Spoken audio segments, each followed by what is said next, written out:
Shalom Jemaat Tuhan, jumpa lagi bersama saya, Karen, dalam Battle News Minggu 21 Agustus 2022. Sebelum kami menyampaikan info minggu ini, segenap tim gembala mengucap syukur atas kehadiran Jemaat Tuhan dalam ibadah minggu ini. Berikut kami sampaikan program online GBI Battle Kelapa Gading. Program Pelita Hidup setiap hari Senin sampai Sabtu pukul 5 pagi melalui YouTube GBI Battle Kelapa Gading. Doa pagi GBI Battle Kelapa Gading, Kedoya, dan Bekasi setiap Senin sampai Jumat pukul 6 sampai 7 pagi melalui aplikasi Zoom. Doa malam setiap hari Jumat pukul 7 malam melalui aplikasi Zoom. Menara Doa Sinode GBI setiap hari Sabtu pukul 6 sampai 7 pagi melalui aplikasi Zoom. Mari Jemaat Tuhan menyembah dan berdoa bersama-sama. Selanjutnya, jadwal ibadah kategorial GBI Battle Kelapa Gading. Ibadah onsite Wanita Battle Indonesia Rabu 24 Agustus 2022 dilayani oleh PDP Neti Marlina dengan tema I Am Free. Mari kaum wanita battle memuji, berdoa, dan rasakan lawatan Tuhan bersama-sama. Ibadah BSM, Battle Senior Ministry, setiap hari Kamis kedua dan keempat tiap bulannya, pukul 10.30 pagi melalui aplikasi Zoom.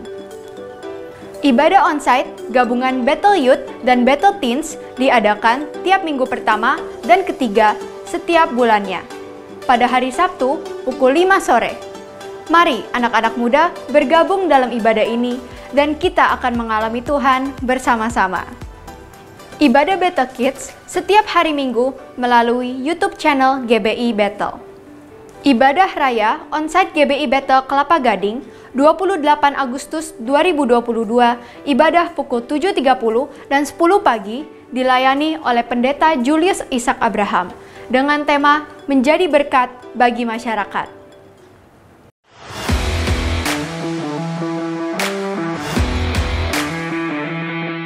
Shalom teman-teman Battle Youth dan Battle Teens, gue mau ngajak kalian bergabung di acara KKR Kemerdekaan Bersama yang akan kita rayain gabungan nih dari teman-teman di Kelapa Gading, di Kedoya, dan di Harapan Indah.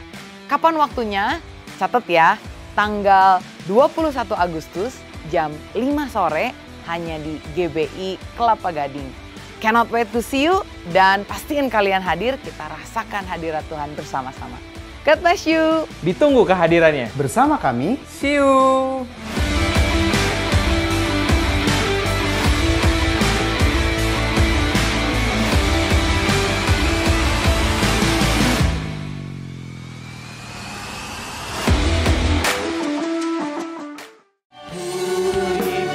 Mari memuji dan menyembah Tuhan bersama-sama dalam Worship Night.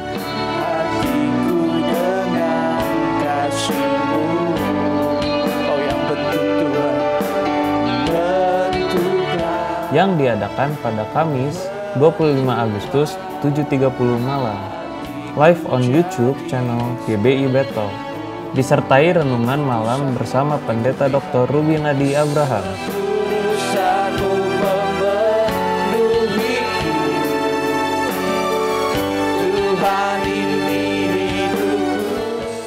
Demikian Battle News minggu ini. Untuk info selengkapnya dapat saudara simak dalam aplikasi GBI Battle.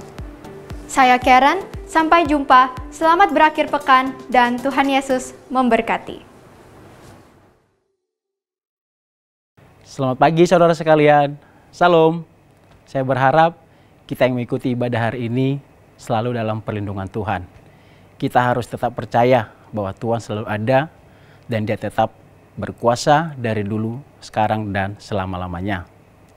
Sebelum ibadah dimulai, mari kita satukan hati, memohon agar kita merasakan lawatan Roh Kudus. Dan hari ini kita mengalami Tuhan, dan kita yang mengikuti ibadah ini mendapatkan kekuatan dan pengharapan baru. Mari kita berdoa bersama-sama. Bapa yang baik, kami bersyukur padamu hari ini, kami masih bisa beribadah kepadamu walaupun melalui online. Bapa yang baik, kami berdoa dimanapun kami berada hari ini yang mengikuti ibadah secara online, biarlah lawatan-Mu tetap ada di dalam kehidupan kami masing-masing. Kami percaya penyertaan Tuhan selalu ada dan selalu menopang di dalam kehidupan kami. Kami juga berdoa Tuhan Yesus buat pelayan-pelayan-Mu yang ngambil bagian pada hari ini, tim PW, dan juga pembicara, dan juga semua yang turut terlibat dalam proses ibadah online ini. Biarlah Tuhan sertai, Tuhan pakai menjadi alat saluran berkat-Mu di dalam kami semuanya. Terima kasih Tuhan Yesus yang baik. Ini ibadah kami Tuhan Yesus, dan kami siapkan hati kami dengan penuh ucapan syukur, dan kami siap diberkati Tuhan. Terpujilah nama Tuhan. Di dalam nama Tuhan Yesus Kristus, kami berdoa dan mengucap syukur. Haleluya. Amin. Selamat beribadah. Tuhan Yesus memberkati. Shalom saudara, senang untuk berjumpa kembali di dalam ibadah online GBI Battle Kelapa Gading. Saat ini kita menyanyikan pujian kita kepada Tuhan, kita menaikkan penyembahan kepada Tuhan. Sebab kita tahu bahwa di dalam nama Tuhan Yesus Kristus, nama di atas segala nama, segala kuasa telah diserahkan kepadanya. Amin.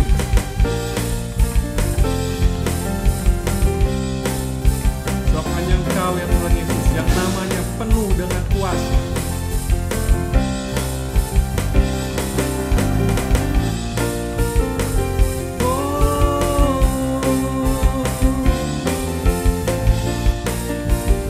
Perkasa ya Tuhan,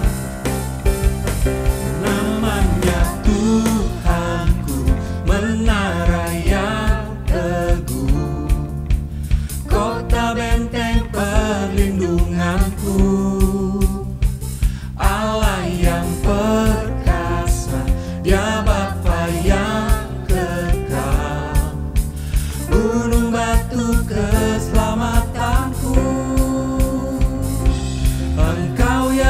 Termulia di bumi di surga, termasyhur perkasa selamanya.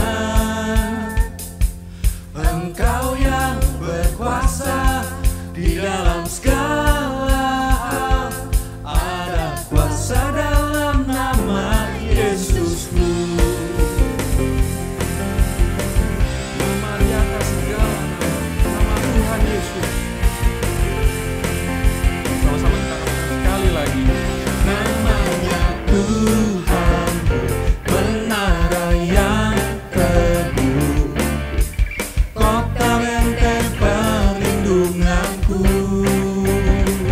Allah yang perkasa, Dia Bapa yang kekal, gunung batu keselamatanku. Engkau yang termulia di bumi di surga, termasyhur perkasa selamanya. Engkau yang berkuasa di dalam segala hal, ada kuasa dalam nama Yesusku. Engkau yang termulia di bumi di surga, termasyhur perkasa selamanya.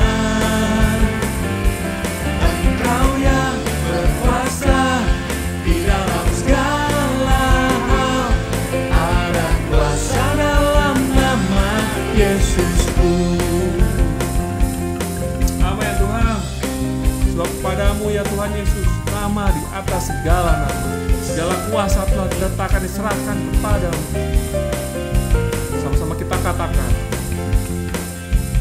Nama di atas segala nama, nama yang telah membebaskanku.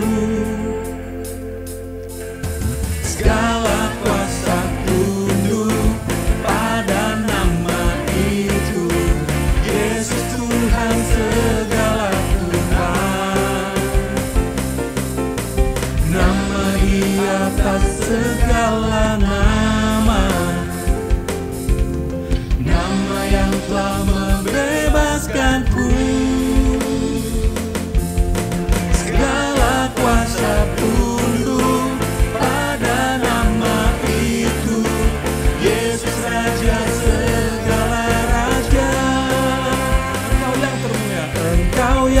termulia, Engkau yang termulia di bumi di surga, termasyhur perkasa selamanya. Engkau yang berkuasa di dalam segala hal, ada kuasa dalam nama Yesusku. Engkau yang termulia di bumi di surga, termasyhur perkasa selamanya. Engkau yang berkuasa di dalam segala hal, ada kuasa dalam nama Yesusku. Ada kuasa dalam nama Yesusku. Oh Tuhan, segala pujian bagimu.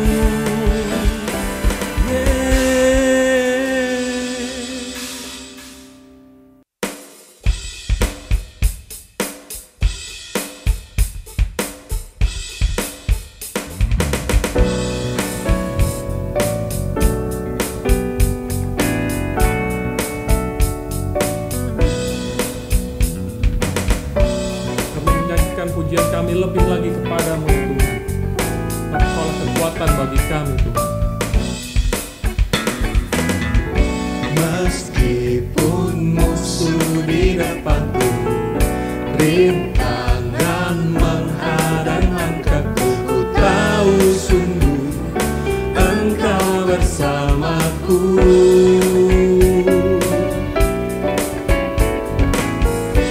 Beribu rebah di kiriku, berlasa di sisi kananku, ku tahu janjimu Engkau bersamaku. Takkan pernah goyah keyakinanku pada dirimu, Yesus Tuhanku. Tiada yang seperti dirimu. Kaulah kuatku, kebanggaanku, gunung batu dan keselamatanku. Kuat tanganmu, perlindunganku, kaulah alat sumber kemenanganku.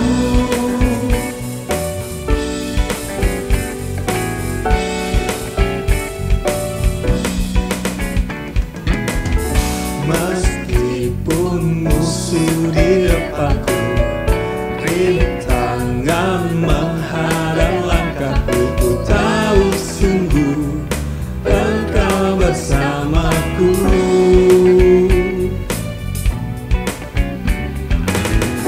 Beribu rebah di kiriku, berlasa di sisi kananku, ku tahu janjimu Engkau bersamaku. Takkan pernah goyah keyakinanku pada dirimu, Yesus Tuhanku. Tiada yang seperti dirimu. Kaulah kuatku, kebanggaanku, gunung batu dan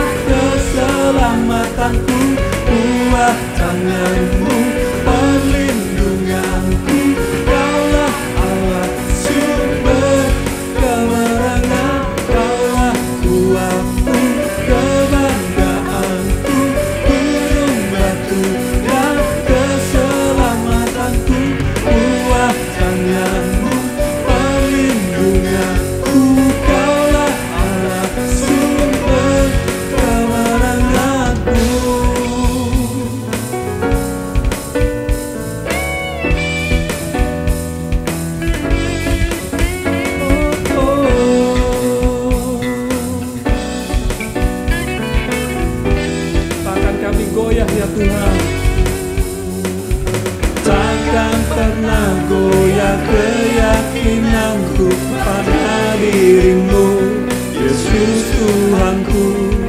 Tiada yang seperti dirimu. Kaulah kuatku, kebanggaanku, gunung batu dan keselamatanku. Kuat tanganmu, perlindunganku. Kaulah Allah, sumber kemenangan. Kaulah kuatku, kebanggaanku, gunung batu dan keselamatanku. Kuat tanganmu, perlindunganku. Kaulah Allah, sumber kemenanganku, sumber kemenanganku, sumber kemenangan. Kaulah kuatku.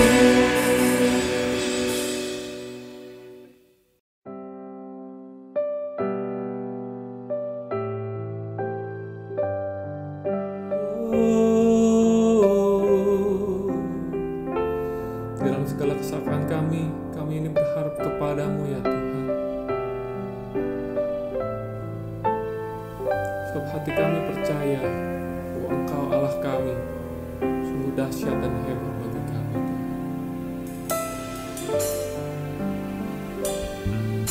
Saat ku tak melihat jalanmu, saat ku tak mengerti rencanamu, namun tetap ku pegang janjimu.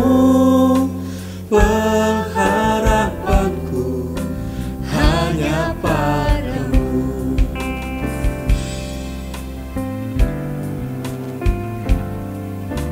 Saat ku tak melihat jalanmu, saat ku tak mengerti rencanamu, namun tetap ku pegang janjimu. Pengharapanku hanya padamu. Hatiku percaya, hatiku percaya, hatiku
percaya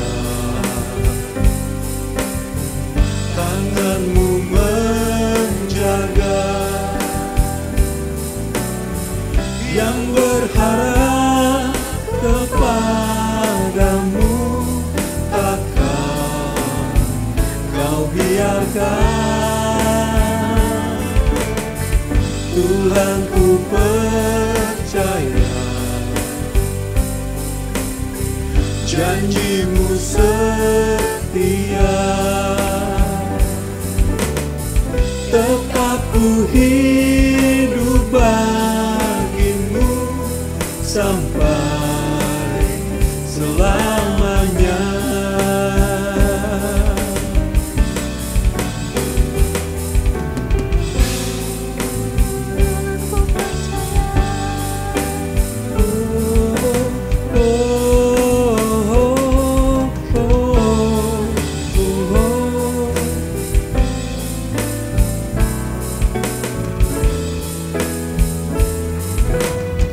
Tuhan, ku percaya tanganmu menjaga, yang berharap kepadamu takkan kau biarkan. Tuhan, ku percaya janjimu setia, tetap ku hidup bagimu sampai selamanya. Tetap ku hidup bagimu sampai selamanya. Tetap ku hidup bagimu sampai selamanya. Shalom saudara, dimanapun Anda mengikuti ibadah ini, saya harapkan dan saya berdoa kiranya Anda dalam perlindungan Tuhan. Senang sekali saya Jessica Abraham dapat kembali mengajak saudara untuk merenungkan firman Tuhan yang hari ini bertemakan mengenai uang. Lebih tepatnya khotbah hari ini saya beri judul Lepas dari Bahaya Uang. Sebelumnya saya mau mengajak setiap dari kita untuk membuka firman Tuhan di dalam 1 Timotius 6 ayat yang ke-10. Firman Tuhan berkata, karena akar segala kejahatan ialah cinta uang. Memang uang menjadi satu topik yang sensitif.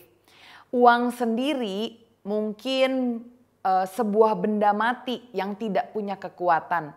Tetapi sebagaimana firman Tuhan katakan, kecintaan akan uang inilah yang menimbulkan berbagai-bagai kejahatan. Kalau kita lihat pertengkaran, rumah tangga, keluarga, suami istri, anak, orang tua, menantu, bahkan tindakan kejahatan, ada penipuan, ada pencemaran nama baik, ada bahkan saling bunuh-membunuh. Itu semua disebabkan karena kecintaan kepada uang. Karena itulah saya mau mengajak setiap dari kita untuk merenungkan kebenaran firman Tuhan mengenai uang. Bagaimana agar hati kita tidak terjerat di dalam cinta akan uang. Karena itu sebelumnya saya mau mengajak setiap dari kita untuk menundukkan kepala, kita berdoa. Bapa, kami mengucap syukur kalau pada hari ini kami kembali bisa merenungkan firman-Mu. Terangi hati kami Tuhan ketika kami mau membahas mengenai keuangan di dalam kehidupan kami. Ajarkan kami untuk dapat melihat kebenaran firman Tuhan. Sehingga hati kami, hidup kami tidak dikuasai oleh uang. Tetapi kami bisa mempergunakan uang sesuai dengan apa yang Engkau mau. Kami membuka hati kami. Silahkan Engkau berbicara. Hanya di dalam nama Tuhan Yesus Kristus kami berdoa dan mengucap syukur. Yang siap untuk merenungkan firman Tuhan, sama-sama kita katakan amin. Prinsip yang pertama mengenai keuangan kita akan lihat di dalam kitab 1 Timotius pasalnya yang ke-6 ayatnya yang ke-17. Firman Tuhan katakan, peringatkanlah kepada orang-orang kaya di dunia ini agar mereka jangan tinggi hati dan jangan berharap pada sesuatu yang tak tentu seperti kekayaan, melainkan pada Allah yang dalam kekayaannya memberikan kepada kita segala sesuatu untuk dinikmati. Amin. Rasul Paulus mengingatkan kepada Timotius untuk memberitakan kepada orang-orang kaya agar mereka tidak menambatkan kepercayaannya, menambatkan hatinya kepada kekayaan. Mengapa? Karena firman Tuhan katakan semua kekayaan ini merupakan pemberian dari Tuhan. Prinsip yang pertama yang harus kita ketahui untuk hati kita tidak terjerat kepada uang adalah kita harus menyadari benar bahwa uang, segala kekayaan, aset apapun yang kita miliki, itu semuanya hanya dari Tuhan. Saya teringat ada satu kisah, ada seorang dari pedalaman yang di kampungnya mengalami kesulitan air. Ketika dia diundang untuk main ke kota, pada saat itu apalagi dia diberikan sebuah tempat penginapan di hotel yang mewah, dia sangat senang. Dan salah satu hal yang paling membuat dia amazed adalah adanya satu benda yang mengkilap, yang ajaib, di mana ketika benda itu dibuka, benda itu bisa mengeluarkan air bersih. Pemuda ini teringat, aduh kalau di kampung saya mau cari air bersih, jauh sekali. Harus berjalan berkilo-kilometer, harus ambil ember, harus mencedok air dan dibawa kembali lagi. Dan dia harus lakukan banyak sekali hal-hal untuk menyaring air tersebut sehingga air tersebut bisa digunakan dan jadi bersih. Tapi di kota dia bilang, wah keren banget nih ada alat ini. Akhirnya dia bertanya sama pegawai hotel dan dia bilang gini, Pak tolong kasih tahu saya. Ini apa ya Pak? Ini apa? Oh ini namanya keran. Keren banget. Dia bilang, nanti kalau saya mau pulang, saya mau bawa benda ini sehingga saya bisa pakai di pedalaman, dia bilang. Akhirnya benar, sebelum dia pulang, dia minta sama kenalannya untuk dibelikan keran. Kenalannya bingung, untuk apa ya dia beli keran? Tapi ya mungkin dia butuh atau gimana, akhirnya dia belikan keran dan kemudian dimasukkan ke dalam box. Dia bawa ke rumahnya di pedalaman. Dan sesampainya di sana dia sangat bersuka cita dan dia bilang, ini loh saya punya benda berkilau ajaib. Teman-teman ayo kumpul, kita semua lihat ya. Ini ada mujizat terjadi. Akhirnya dia keluarkan keran itu dan dia ingat, oh ya waktu di kota keran ini harus ditempel dulu ke tembok. Akhirnya dia bawa keran tersebut, dia tempelkan ke tembok. Dan dia minta teman-temannya hitung. 1, 2, 3. Dia buka kerannya. Dan apa yang terjadi? Tidak ada air yang mengalir. Dia bingung. Dia mikir, wah kenapa ya? Oh mungkin harus dibawa di posisinya mungkin harus agak tinggi. Dia naikkan kerannya. Dan dia tutup kembali. Dia coba lagi dan dia minta teman-temannya hitung. 1, 2, 3. Dibuka lagi. Tidak ada air yang mengalir. Kenapa bisa begitu ya? Karena kita tahu yang membuat air mengalir itu bukan sekedar kerannya. Tetapi ada yang kita sebut sebagai water torrent. Di atas tabung besar di mana kita sudah tampung airnya. Dan ketika si keran itu dibuka, dia akan menyalurkan air dari water torrent ke pipa kemudian ke keran.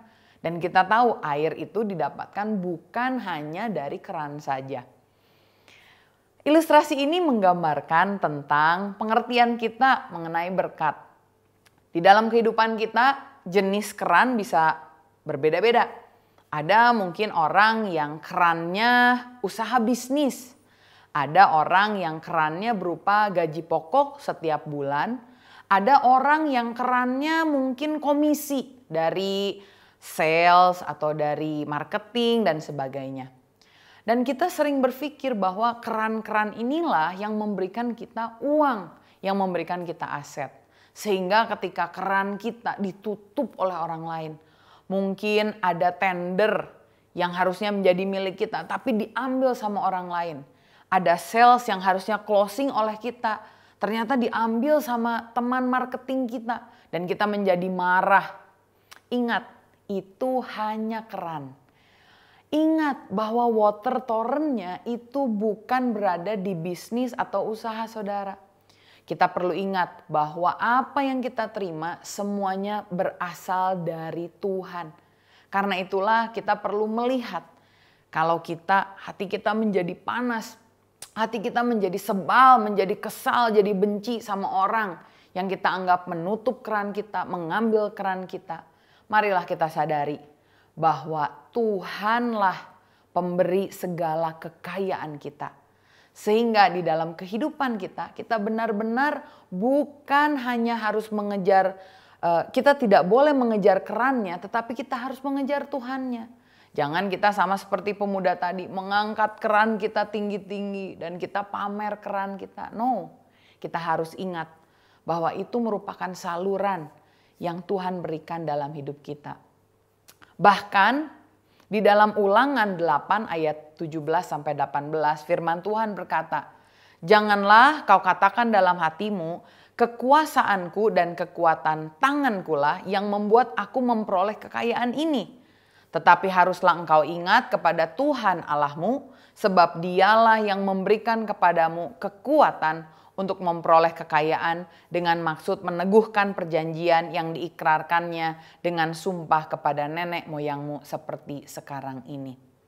Saat kita menyadari bahwa apa yang milik kita merupakan semuanya itu dari Tuhan, ketika ada hal-hal yang mungkin membuat kita kesel karena ada orang yang mengambil yang seharusnya menjadi bagian kita, kita bisa lebih belajar legowo.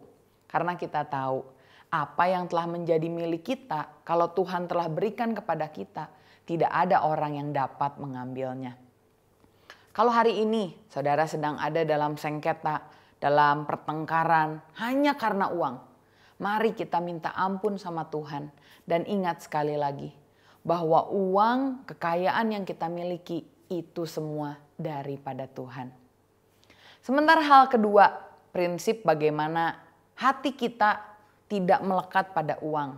Bukan hanya kita bilang bahwa it's all from God, semua uang kekayaan kita dari Tuhan. Tapi hal yang kedua, firman Tuhan katakan di dalam Matius 25 ayat 14-19 bahwa it's all for God. Semuanya adalah untuk Tuhan. Saya bacakan ayat firman Tuhan. Sebab hal kerajaan sorga sama seperti seorang yang mau bepergian ke luar negeri, yang memanggil hamba-hambanya dan mempercayakan hartanya kepada mereka. Yang seorang diberikannya 5 talenta, yang seorang lagi 2, dan yang seorang lain lagi 1. Masing-masing menurut kesanggupannya, lalu ia berangkat.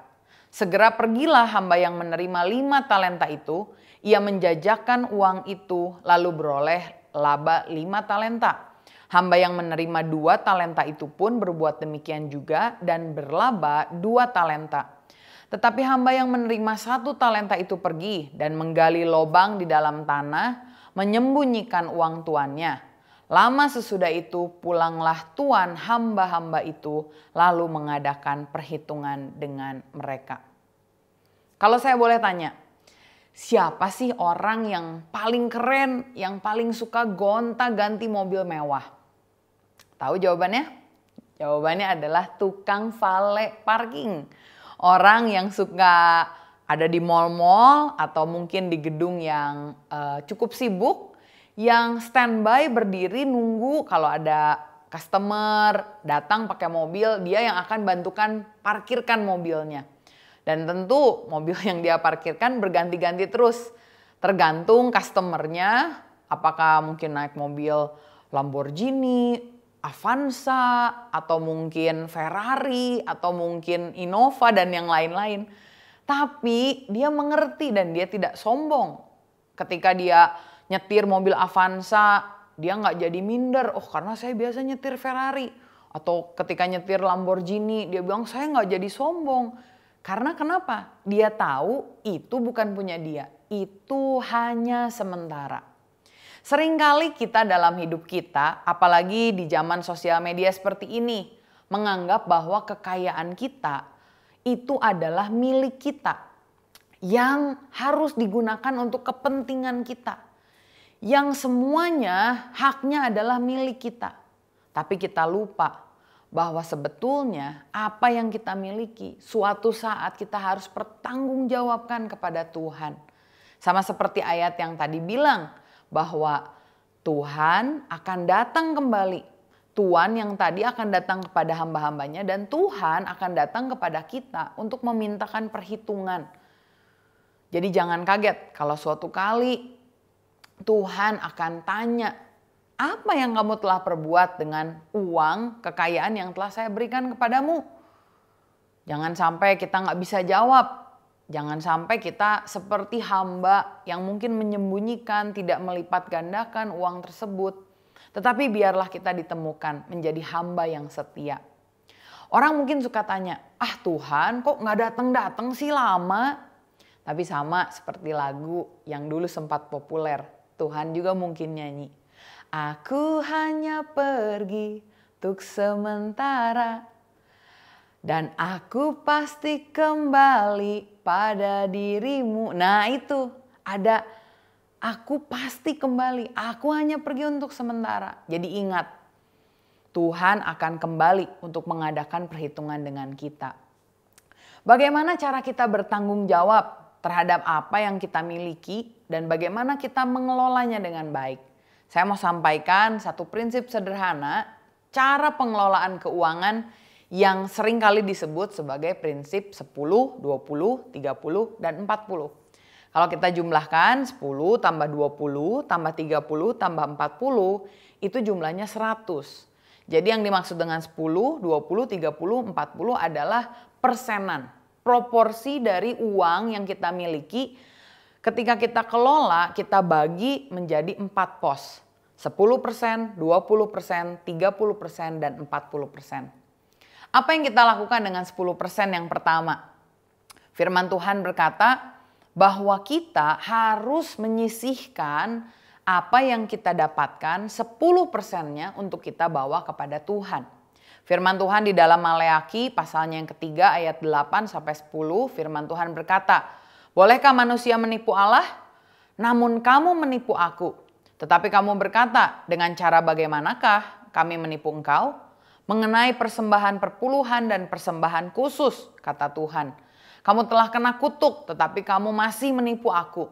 Ya, kamu seluruh bangsa, bawalah seluruh persembahan persepuluhan itu ke dalam rumah perbendaharaan, supaya ada persediaan makanan di rumahku. Dan ujilah aku, firman Tuhan semesta alam, apakah aku tidak membukakan bagimu tingkap-tingkap langit dan mencurahkan berkat kepadamu sampai berkelimpahan.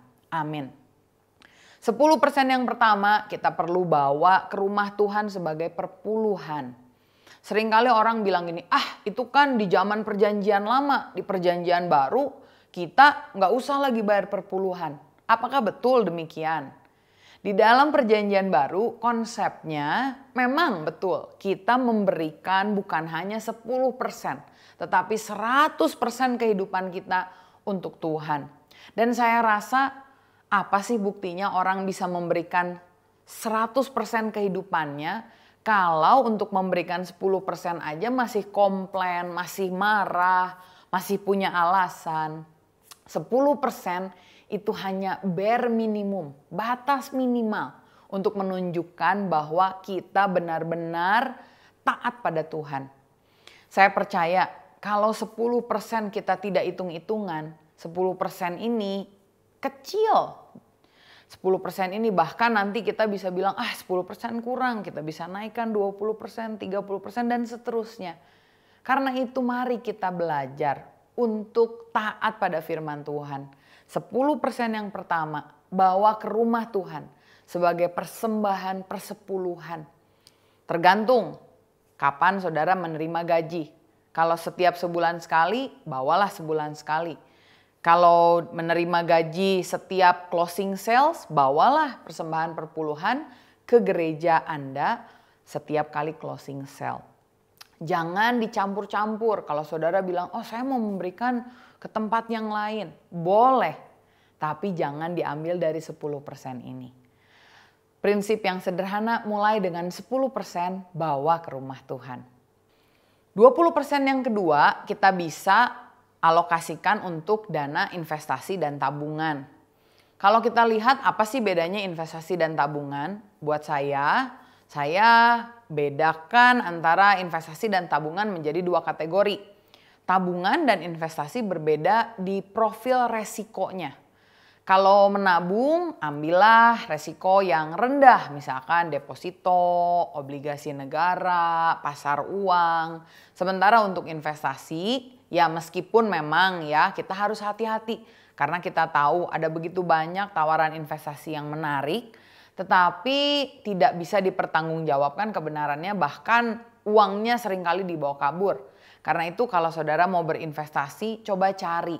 Mungkin ada proyek-proyek yang baik, yang saudara kenal betul orang yang mengerjakannya. Atau mungkin saudara bisa membeli beberapa produk investasi yang resikonya terpercaya, dalam arti ada institusinya atau mungkin ada orang-orang yang bergerak di belakangnya yang didukung oleh pemerintah. 20% untuk menabung dan untuk investasi. Kemudian 30% yang lain saudara bisa gunakan untuk melunasi cicilan. Gunakan untuk misalkan membayar rumah, membayar cicilan mobil, dan pastikan cicilan ini adalah cicilan yang produktif. Bukan berarti kalau kita punya kredit card, oh ya udah ambil dari cicilan 30% ini. Jangan.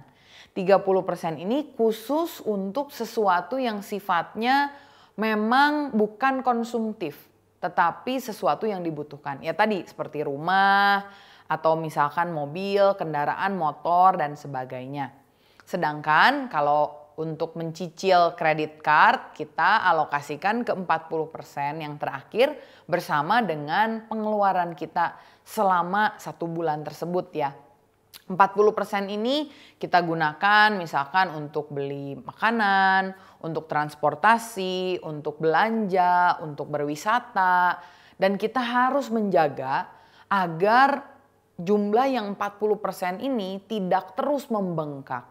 Ketika nanti gaji kita semakin besar, jumlah nominal dari 40% ini diharapkan tidak bertambah sesuai dengan proporsi. Misalkan bukan berarti ketika saudara gajinya 10 juta, pengeluaran saudara 4 juta. Tapi ketika saudara gajinya 100 juta, pengeluaran saudara jadi 40 juta misalkan. Jangan demikian ya. Karena kalau sifatnya konsumsi kita bisa batasi. Misalkan kita mau membeli sepatu. Ada kok sepatu yang harganya 100.000. Yang 1 juta ada. Yang 10 juta ada. Bahkan mau yang 100 juta pun ada. Karena itu mari kita usahakan agar lifestyle kita itu tidak terus meningkat seiring dengan pertumbuhan karir atau seiring dengan pertumbuhan gaji kita. Karena ingat ini, gaji kita selalu cukup untuk hidup, tetapi gaji kita akan selalu kurang untuk memenuhi gaya hidup kita. Bahkan di dalam firman Tuhan, Pengkhotbah 5 ayat 10 berkata, siapa mencintai uang tidak akan puas dengan uang, dan siapa mencintai kekayaan tidak akan puas dengan penghasilannya. Hari ini apakah saudara sudah mengatur keuangan saudara dengan baik? Memberikan pos-pos yang baik dan menjaga budgeting pos itu dengan baik. Ini merupakan salah satu bentuk di mana kita bilang sama Tuhan, Tuhan, uang dan kekayaan saya ini untuk Tuhan semuanya. Bahkan ketika nanti saudara sudah lebih mahir untuk mengatur pos-pos keuangan, saya mau mengajak saudara untuk membuka satu pos lain yang saudara bisa namai pos untuk memberi. Pos ini saudara bisa pakai ketika Tuhan misalkan menggerakkan hati saudara dengan belas kasih. Oh, mungkin saudara melihat ada orang yang mengalami kecelakaan, membutuhkan uang, atau ada yang perlu disupport. Saudara bisa keluarkan dari kas tersebut. Sehingga secara berkala kita diberikan kesempatan ya untuk mencari-cari. Kira-kira mana sih orang yang kita bisa bantu. Yang penting adalah pastikan uang Anda tidak campur aduk, tetapi kelola dengan baik. Sehingga itu bisa menjadi pertanggungjawaban kita untuk Tuhan. Prinsip yang ketiga, bagaimana caranya agar kita terlepas dari bahaya uang. Prinsip yang ketiga adalah mengetahui bahwa semua yang kita miliki, semuanya adalah tentang Tuhan. Tadi yang pertama, it's all from God. Semuanya adalah dari Tuhan. Yang kedua, it's all for God. Semuanya untuk Tuhan. Dan yang ketiga, it's all about God. Semuanya adalah tentang Tuhan. Amsal 3 ayat 9-10 firman Tuhan berkata, muliakanlah Tuhan dengan hartamu dan dengan hasil pertama dari segala penghasilanmu. Maka lumbung-lumbungmu akan diisi penuh sampai melimpah-limpah. Dan bejana pemerahanmu akan meluap dengan air anggurnya. Ada orang Kristen yang menganggap bahwa pengikut Kristus tidak boleh kaya. Tapi saya mau tegaskan bahwa Tuhan rindu untuk memberikan berkat buat jemaatnya, buat orang-orang kepunyaannya, buat anaknya. Tetapi dia terlebih lagi rindu melihat orang-orang ini memberikan harta kekayaannya untuk Tuhan. Karena semua kehidupan kita adalah tentang Tuhan. Di dalam firman Tuhan, Keluaran 23 ayat 25, firman Tuhan katakan, tetapi kamu harus beribadah kepada Tuhan Allahmu, maka ia akan memberkati roti makananmu dan air minumanmu, dan aku akan menjauhkan penyakit dari tengah-tengahmu. Tuhan rindu untuk memberkati setiap dari kita. Tetapi kita juga harus terlebih rindu untuk memuliakan Tuhan dengan segala apa yang kita miliki. Sebab nanti kalau kita sudah meninggal, apa sih yang akan kita bawa? Seberapa sih rumah yang akan kita masukkan ke dalam liang lahar? Seberapa banyak uang yang saudara mau bawa? Bahkan kalau kita boleh jujur, seperti apa yang Ayub katakan, dengan telanjang aku datang ke dunia ini. Dan sekaya apapun kita, dengan telanjang pula kita akan kembali kepada Tuhan. Dan kapankah waktu yang tepat untuk kita bisa memuliakan Tuhan dengan harta kita? Kalau tidak kita semasa kita hidup ini. Karena nanti kalau kita mati, uang sudah tidak lagi menjadi hal yang kita perlu hiraukan. Kalau kita nanti di sorga sana, emas pun kita injak-injak. Permata pun menjadi dekorasi. Karena itu mari kita belajar memuliakan Tuhan dengan harta yang kita miliki. Bagaimana caranya? Salah satu di antaranya ada di dalam Matius 6 ayat 19-21. Firman Tuhan katakan, janganlah kamu mengumpulkan harta di bumi. Di bumi ngengat dan karat merusaknya, dan pencuri membongkar serta mencurinya. Tetapi kumpulkanlah bagimu harta di sorga. Di sorga ngengat dan karat tidak merusakannya, dan pencuri tidak membongkar serta mencurinya. Karena di mana hartamu berada, di situ juga hatimu berada. Cara mentransfer kekayaan kita dari bumi ke sorga adalah di dalam Lukas 16 ayat 9. Dan aku berkata kepadamu, ikatlah persahabatan dengan mempergunakan mamon yang tidak jujur. Supaya jika mamon itu tidak dapat menolong lagi, kamu diterima di dalam kemah abadi. Hari ini Tuhan mempercayakan kita dengan uang, mamon yang ada di dompet kita. Kekayaan yang ada di deposito kita, di portfolio investasi kita. Bagaimana caranya kita transfer ke sorga? Adalah dengan kita memakai uang ini untuk pekerjaan Tuhan.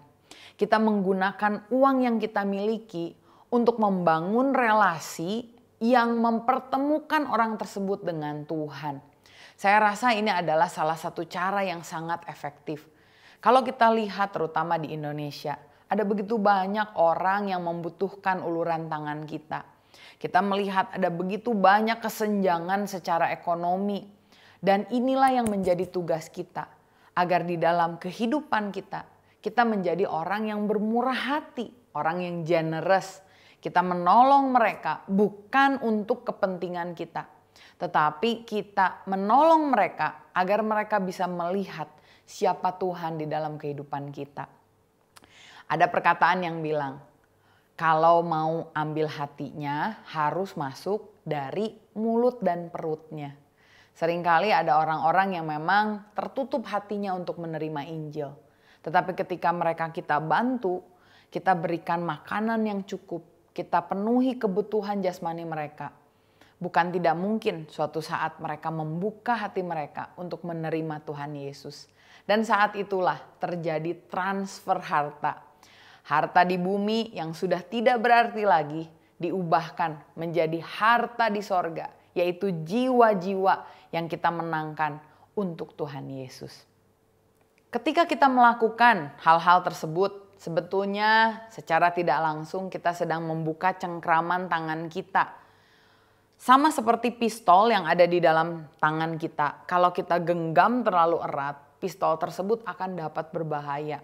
Tetapi ketika kita buka, maka uang yang diibaratkan pistol tadi menjadi tidak berbahaya. Uang bisa digunakan untuk keperluan-keperluan sorgawi. Firman Tuhan di dalam 2 Korintus 9 ayat yang ke-10, firman Tuhan berkata, Ia yang menyediakan benih bagi penabur dan roti untuk dimakan. Ia juga yang akan menyediakan benih bagi kamu dan melipat gandakannya dan menumbuhkan buah-buah kebenaranmu. Kamu akan diperkaya dalam segala macam kemurahan hati yang membangkitkan rasa syukur kepada Allah oleh karena kami.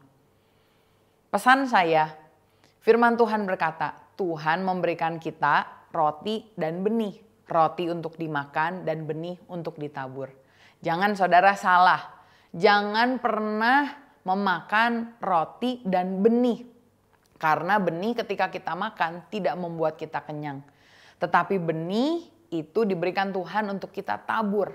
Karena itu ketika saudara sekarang mendapatkan uang, mari saudara tanya, Tuhan, ini roti atau benih? Tuhan, apakah ini saya boleh pergunakan untuk mengenyangkan perut saya, mengenyangkan keluarga saya, ataukah harus saya tabur untuk menjadi benih-benih yang tumbuh membuahkan hasil? Taburnya bisa ke berbagai tempat. Saya percaya ketika saudara melihat tempat-tempat dengan compassion, dengan belas kasih, ketika Tuhan gerakkan hati saudara, mari bergerak. Tabur bukan hanya doa, bukan hanya daya, tapi saudara berani untuk menabur dana.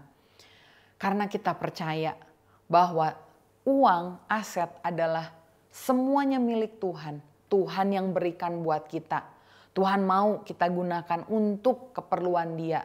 Tuhan mau kita kelola dengan baik. Dan saat itu terjadi, uang tidak akan menjadi sesuatu yang berbahaya bagi kehidupan kita. Tetapi justru uang bisa kita nikmati dan membawa kebahagiaan bagi kehidupan kita.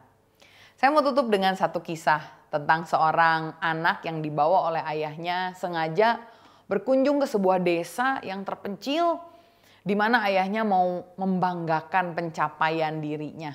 Ayahnya memang diberkati dan punya banyak uang, ya, dan anaknya ini yang tidak pernah hidup susah, ayahnya bawa untuk bisa bangga sama ayahnya. Dan akhirnya selama seminggu dia dibiarkan tidur bersama keluarga petani miskin. Dan setelah seminggu berlalu ayahnya tanya, gimana kamu? Udah menyadari kan betapa enaknya nih rumah kamu? Ada AC, ada TV, ya, ada mobil. Tapi anaknya bilang gini, ayah, saya merasa miskin ketika sekarang saya pulang dari rumah petani itu. Karena setiap malam kita menonton TV. Tapi di rumah petani itu meskipun tidak ada TV, dia punya layar yang besar. Layar yang menunjukkan banyak sekali rasi bintang. Ternyata setiap malam si anak ini pergi keluar melihat langit. Langit dengan bintang yang dia tidak bisa lihat di perkotaan. Dia bilang, ayah, kita biasa naik mobil, tapi kalau di sana kendaraannya berganti-ganti.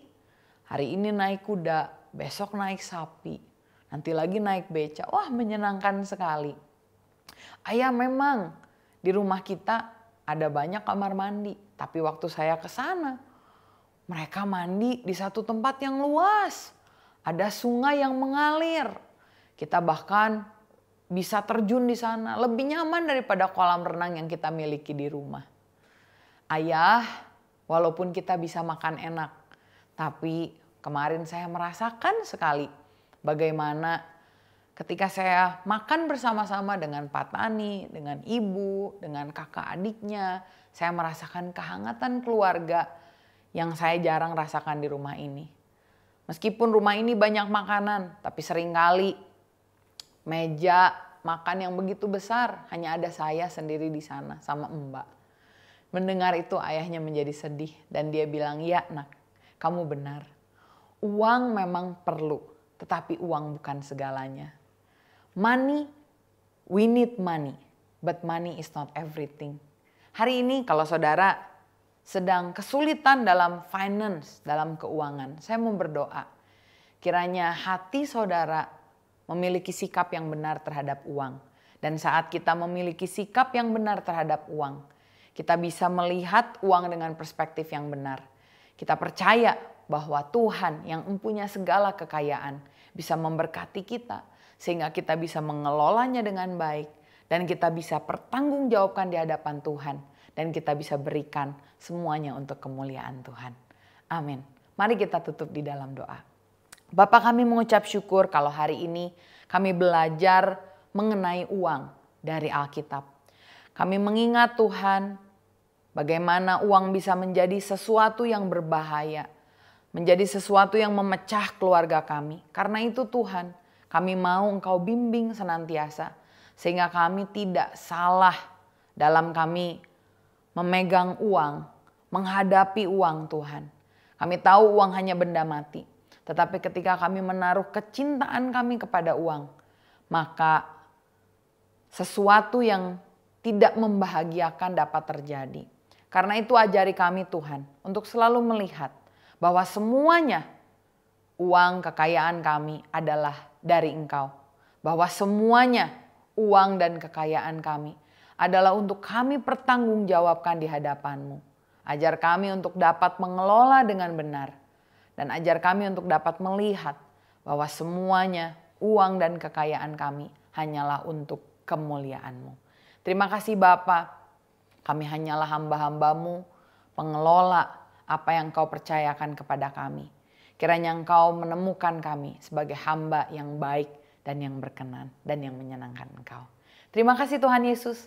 Kami berdoa dan mengucap syukur hanya di dalam nama Tuhan Yesus Kristus. Haleluya. Amin. Tuhan Yesus memberkati. Jemaat sekalian, mengakhiri ibadah kita pada hari ini, mari kita berdoa. Bapa, kami mengucap syukur untuk kasih setia Tuhan.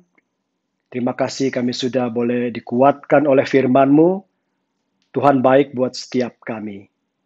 Kami berdoa juga untuk jemaat Tuhan, dimanapun mereka berada ya Tuhan, yang mendengarkan dan melihat pemberitaan firman Tuhan ini, kiranya mereka semua boleh dikuatkan. Mereka semua boleh diberkati oleh anugerah Tuhan. Dan kedepannya ya Tuhan, biar kami semua masing-masing boleh lebih lagi, lebih intim kepada Tuhan. Terima kasih Bapa. Kami juga berdoa untuk bangsa dan negara kami Indonesia. Tuhan tolong agar bangsa kami, negara kami Indonesia boleh terbebaskan dari wabah COVID-19 ini. Memberkati Bapak Presiden Jokowi ya Bapak, agar ya Bapak dengan pertolongan dari Tuhan, dengan hikmat yang dari Tuhan, Pak Jokowi boleh memimpin bangsa dan negara kami Indonesia ini menuju ke suatu masa yang penuh dengan sukacita, masa yang penuh kejayaan. Terima kasih Bapa yang baik, terima kasih. Terpuji nama Tuhan. Jemaat sekalian, mari kita akan menerima berkat dari Bapa Surgawi. Terimalah berkat dari Bapa Surgawi, dari Tuhan Yesus Kristus, dan juga dalam persekutuan dengan Roh Kudus, dari sekarang sampai selama-lamanya. Amin. Demikian ibadah kita pada hari ini. Selamat hari Minggu, dan kita akan jumpa lagi pada ibadah online berikutnya. Tuhan Yesus memberkati. Tuhan ku percaya, janji-Mu setia, tetap ku hidup bagi-Mu sampai selamanya.